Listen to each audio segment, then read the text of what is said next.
The metal chair was cold. Katie shivered, pulling her shawl tighter. Inspector Jack sat across from her, his face etched with concern. Katie, tell me again, what did you see at the Duke's estate? Katie hesitated, her breath catching in her throat. The memories swirled, dark and disjointed. I can't explain. It's like a nightmare, but it felt so real. The memory hit her like a physical blow. It was as if the past had reached out with invisible hands and struck her, leaving her breathless and disoriented. She could almost feel the sting of the moment, the sharpness of the realization cutting through her like a knife. She was back in the shadows of the grand hallway, her heart pounding like a drum in her chest.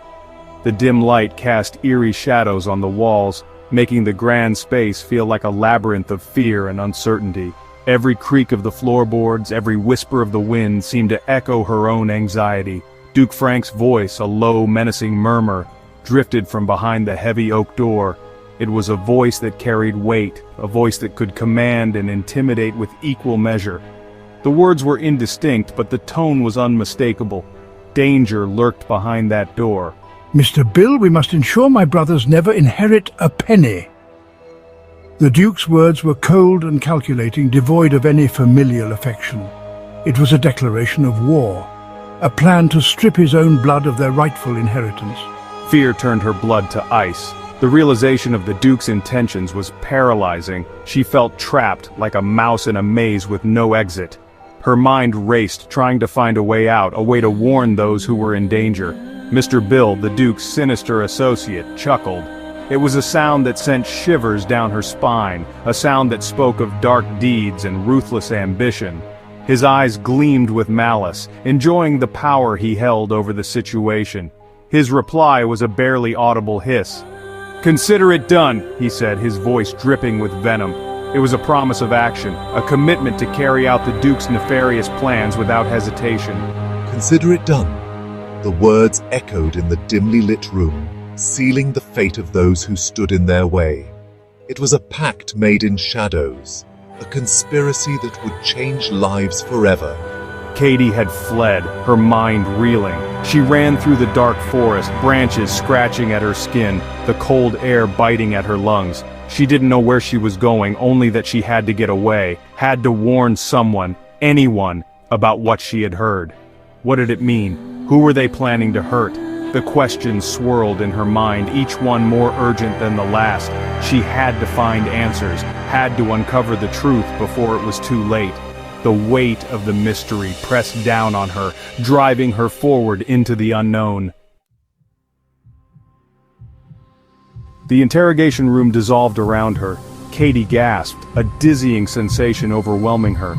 Darkness pressed in from all sides, thick and suffocating.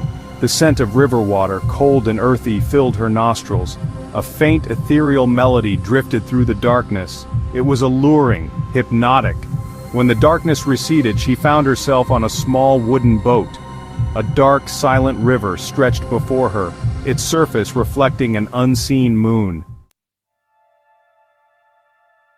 Seated opposite her was Inspector Jack, his face a mask of confusion, and then she saw her.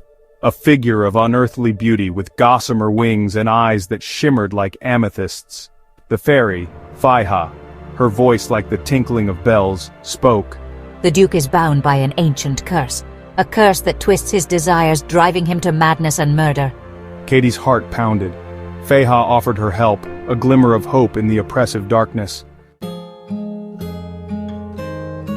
The boat lurched violently, throwing Katie back into the harsh reality of the interrogation room. The sudden jolt was a stark contrast to the serene river she had just been on, a river that now seemed like a distant memory. The bright lights stung her eyes, making it difficult to focus. She squinted, trying to shield her eyes from the harsh glare, but it was no use. The light was relentless, just like the questions she knew were coming. Inspector Jack was staring at her, his expression unreadable. His eyes bore into her, searching for answers she wasn't sure she had. The room was silent, save for the ticking of a clock somewhere in the background. "Katie, are you all right?" he asked, his voice laced with concern. His tone was gentle, but there was an underlying urgency that Katie couldn't ignore. She nodded slowly. though she wasn't sure if she was convincing either of them. She looked around, her heart racing. The room felt smaller, the walls closing in on her. She could hear her own heartbeat, loud and fast, echoing in her ears. Panic was setting in, and she struggled to keep it at bay. The river, the ferry, it was all gone. The mystical setting that had felt so real just moments ago had vanished, leaving her in this cold, sterile room. She tried to hold on to the memory, but it was slipping away, like sand through her fingers. I don't understand, she stammered, her voice trembling. The words felt foreign on her tongue, as if she was speaking a language she didn't quite know. She looked at the inspector, hoping for some kind of explanation, but his face remained impassive. It felt so real, but I can't remember. The images in her mind were blurred, like a dream that fades upon waking. She clutched her head, trying to piece together the fragments, but they slipped away just out of reach. The journey to the river, Faiha's warning, it was fading like a half-remembered dream.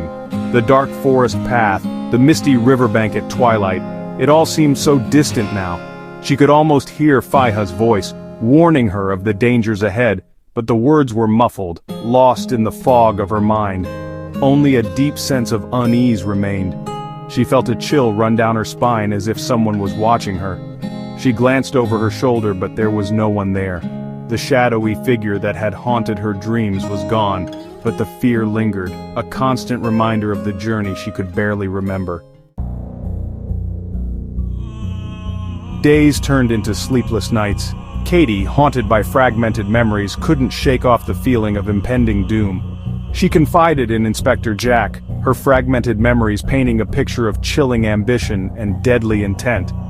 Jack, initially skeptical, started connecting the dots. The Duke's erratic behavior, the suspicious accidents that had befallen his brothers. It all pointed to a terrifying truth. Time was running out.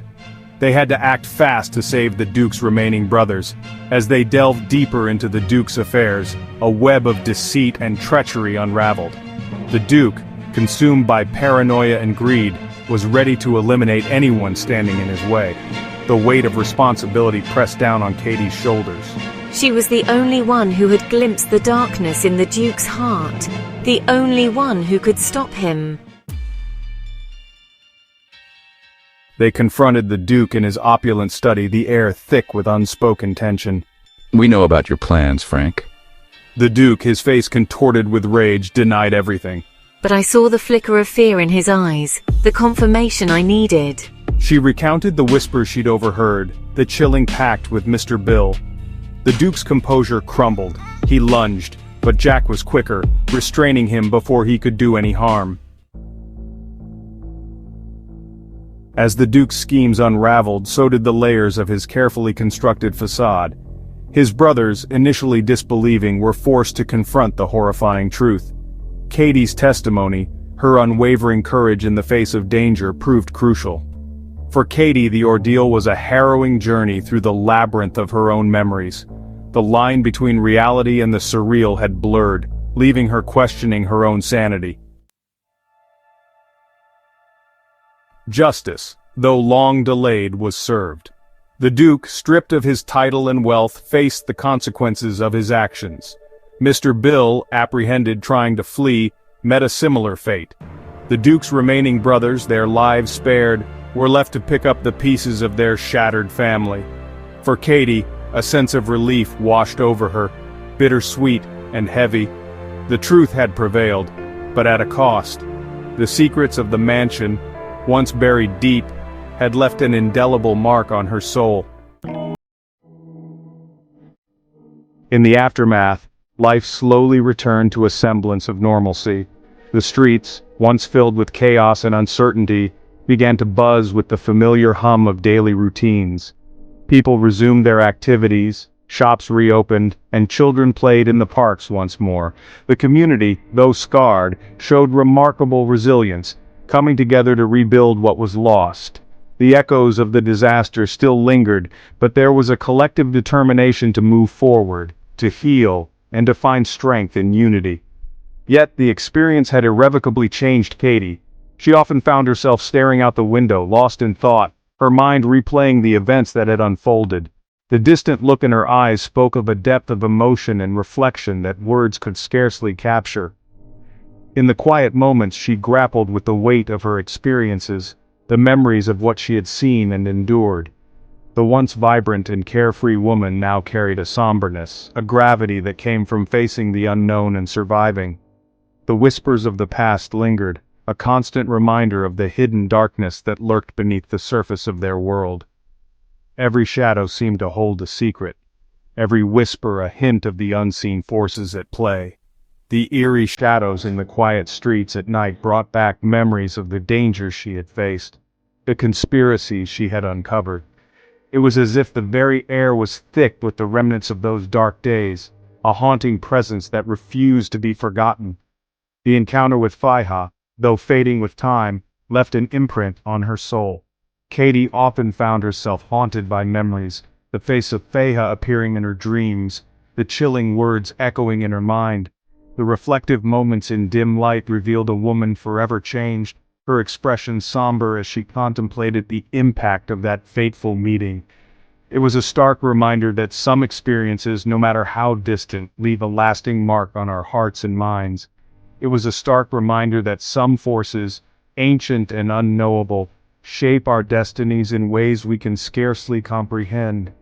The ancient ruins at night, the mystical forest shrouded in fog, and the old stone symbols under the moonlight all spoke of a world beyond our understanding.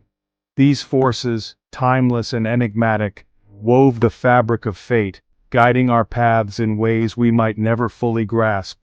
Katie had glimpsed this hidden world, and it had forever altered her perception of reality.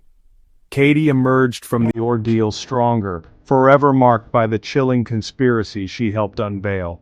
She walked with a newfound determination, her steps purposeful and resolute.